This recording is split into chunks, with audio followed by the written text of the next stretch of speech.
this is Ilakya from KCLA Law Academy. இன்னைக்கு நம்ம டாக்டரின் சீரீஸ்ல என்ன டாக்டரின் பார்க்க போறோம்னா டாக்டரின் ஆஃப் செக்ஸ் அண்ட் பேலன்சஸ் பார்க்க போறோம். அதோட கான்செப்ட் என்ன, அதோட எக்ஸாம்பிள்ஸ் அண்ட் ஜுடிஷியல் ப்ரொனவுன்ஸ்மெண்ட், அதோட ரிலேட்டட் கேஸ் லாஸ் இதெல்லாமே இந்த டாக்டரின்ல இன்னைக்கு நம்ம பார்க்க போறோம். அதுக்கு முன்னாடி என்னோட ப்ரீவியஸ் வீடியோல நான் டாக்டரின் ஆஃப் செப்பரேஷன் ஆஃப் பவர்ஸ்னா என்னன்ற கான்செப்ட் எக்ஸ்பிளைன் பண்ணிருந்தேன்.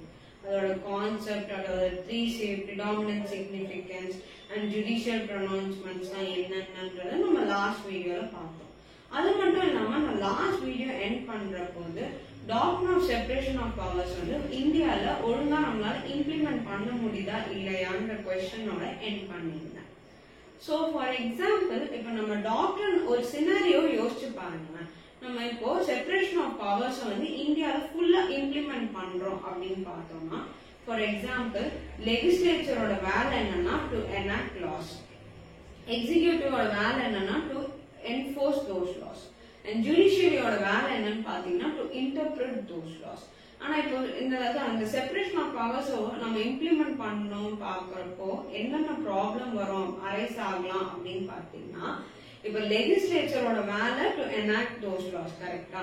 சோ அந்த லாஸ நம்ம எனாக்ட் பண்ணும்போது லெஜிஸ்லேச்சர் வந்து என்ன பண்ணலாம் அப்படின்னு பார்த்தோம்னா, அதோட பவரே வந்து அதிகமா எடுத்துக்கலாம். ஃபார் எக்ஸாம்பிள், லெஜிஸ்லேச்சர் நினைச்சா என்ன லாஸ் வேணா எனாக்ட் பண்ணலாம்.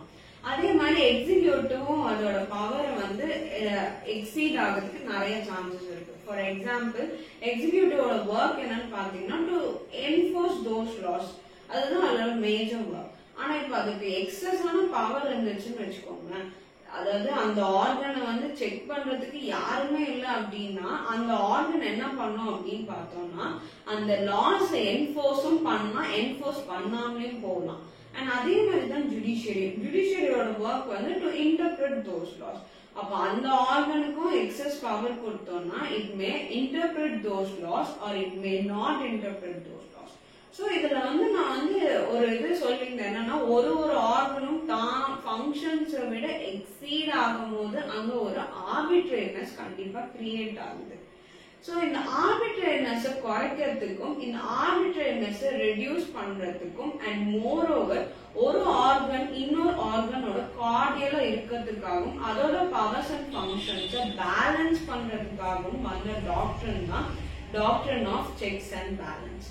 சோ நிறைய ஸ்காலர்ஸ் என்ன சொல்லியிருக்காங்க, டாக்டரின் ஆஃப் செக்ஸ் அண்ட் பேலன்ஸ் அப்படின்னு பார்க்கும்போது நம்ம என்ன பார்க்க போறோம்னா, சோ கான்செப்ட் படி உள்ள போகும்போது the doctrine of checks and balance states that each organ of the government shall act on the other organs in such a way as to prevent them from becoming totalitarian and to prompt them towards fulfill their constitutional obligations. So இந்த wordings நல்லா கவனிச்சீங்கன்னா அதுல ரெண்டு concept இருக்கு. ஒன்னு வந்து to prevent them from becoming totalitarian. So இந்த concept படி பார்த்தோம் என்ன பார்த்தோம்னா, ஒரு ஆர்கன் கிட்டே எல்லா ஃபங்க்ஷன்ஸும் கொடுத்தா அது கண்டிப்பா ஆர்பிட்ரரினஸ் ஆகும், அதோட பவர்ஸ் எக்ஸீட் பண்றதுக்கான நிறைய சான்சஸ் இருக்கு. சோ இத குறைக்கிறதுக்காக வந்த டாக்டரின் தான் doctrine of checks and balance.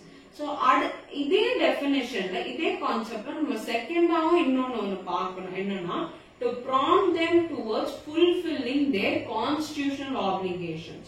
So இதுல வந்து என்ன பார்த்தோம்னா, இந்த செக்ஸ் அண்ட் பேலன்ஸ் எப்படி ஒர்க் ஆகுதுன்னா, ஒரு ஆர்கனும் தான் பவர்ஸ ஒழுங்கா அவங்க லிமிட்ல மட்டும் ஒர்க் பண்ணாம ஒரு ஆர்கன் தப்பு பண்ணுதா இல்லையான்னு செக் பண்ற பவரும் இந்த டாக்டரின் கொடுக்குது. சோ ஒரு ஆர்கன் தான் பவர் எக்ஸீட் ஆகும் போதும் சரி, இல்ல ஒரு ஆர்கன் இன்னொரு ஆர்கனோட ஃபங்க்ஷன்ஸ்ல வந்து இன்டர்ஃபியர் ஆகும் போது அதுல ஒரு பேலன்ஸ் கிரியேட் பண்றதுக்காகவும் சரி, அதுக்காக வந்த கான்செப்ட் தான் இந்த doctrine of checks and balance. So இந்த doctrine of checks and balance இன்னும் ஈஸியா புரிஞ்சுக்கணும் அப்படின்னு பார்த்தோம்னா ஒரு சில எக்ஸாம்பிள்ஸோட சொல்றேன். அப்போ உங்களுக்கு இன்னும் பெட்டரா புரியறதுக்கு நிறைய சான்சஸ் இருக்கு. So first example என்னன்னு பார்த்தீங்கன்னா, when legislature have control over executive. For example இப்போ ஆர்டிகல் 61 படி பிரசிடென்ட்ன்றவங்க எக்ஸிகியூட்டிவ் அத்தாரிட்டி, ஓகேங்களா? அவங்கள வந்து ரிமூவ் பண்ணணும் அப்படின்னு பார்த்தோம்னா பார்லிமெண்டரி ப்ரொசீடிங்ஸ்ல தான் அவங்க ரிமூவ் பண்ண முடியும் through the way of impeachment. So இங்க வந்து பார்த்தோம்னா லெஜிஸ்லேச்சர் தன்னோட கண்ட்ரோல எக்ஸிகியூட்டிவ் மேல வைக்குது. சோ இது ஒரு எக்ஸாம்பிள். சோ ஓகே, அடுத்தது எக்ஸிகியூட்டிவ் எப்போ லெஜிஸ்லேச்சர் மேல தான் கண்ட்ரோல்ஸ பார்க்கலாம் அப்படின்னு பார்த்தோம்னா, for example President is the person who is having a very powerful person, and பார்லிமெண்ட்ல ஒரு ஆக்டும் எனாக்ட் பண்ணும்போது நமக்கு பிரசிடென்ட் அசென்ட் இல்லைன்னா அந்த ஆக்ட் வந்து இம்ப்ளிமெண்டே பண்ண முடியாது, அந்த ஆக்ட் வந்து நம்ம கண்ட்ரியில என்ஃபோர்ஸே பண்ண முடியாது. சோ அங்க வந்து there is an executive control over judiciary. இது ஒரு எக்ஸாம்பிள். நம்ம செகண்ட் எக்ஸாம்பிள் பார்த்தோம்னா legislative control over judiciary. So Article 124 படி Parliament has the power to determine the strength of Supreme Court ன்னு சொல்லியிருக்காங்க. So இதுல நம்ம என்ன பார்க்கணும்னா Parliament is a legislative body and Supreme Court is a judicial body. So அங்க வந்து legislative bodyயோட control judicial body மேல பார்க்க முடியுது. அடுத்தது பார்த்தோம்னா judicial control over legislative. இங்க வந்து பார்த்தோம்னா இப்ப legislature has the powers to enact those laws. ஆனா அந்த லாஸ் வந்து அன்கான்ஸ்டிடியூஷனல் டிக்ளேர் பண்றதுக்கு எல்லா ரைட்ஸும் நம்ம இந்தியன் ஜுடிஷியரிக்கு இருக்கு. So that is the supreme court as well as the high court. So இங்க வந்து பார்த்தோம்னா there is the proper judicial control over legislature. Third example என்னன்னு பார்த்தோம்னா judicial control over executive. Judicial control எப்போ எக்ஸிகியூட்டிவ் மேல இது பண்ணலாம் அப்படின்னு பார்த்தோம்னா, இப்போ நம்ம எக்ஸிகியூட்டிவ் பாடி மேலயும் சரி லெஜிஸ்லேட்டிவ் பாடி மேலயும் சரி கேஸ் ஃபைல் பண்ணோம்னா we can file the case against them through writs and the court can decide upon those matters. So இங்க வந்து judicial control over executive and legislature இருக்கு. And when you see executive control over judiciary வரப்போ எங்கன்னு பார்த்தீங்கன்னா the president has the authority to appoint the judges of the Supreme Court as well as the High Court. So இங்க வந்து executive control over judiciary நம்ம பார்க்கலாம். So இதுதான் இந்த examples and இது மூலமா நம்ம யார் எந்தெந்த ஆர்கன் மேல செக்ஸ் அண்ட் பேலன்ஸ் இம்ப்ளிமெண்ட் பண்றாங்கன்றத நம்ம இதை வச்சு தெரிஞ்சுக்கலாம்.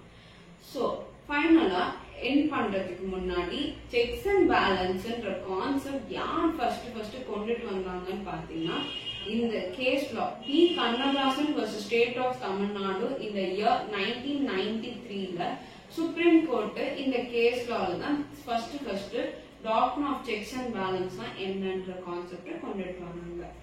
Thank you for watching this video and please do subscribe KCLA YouTube channel. Bye.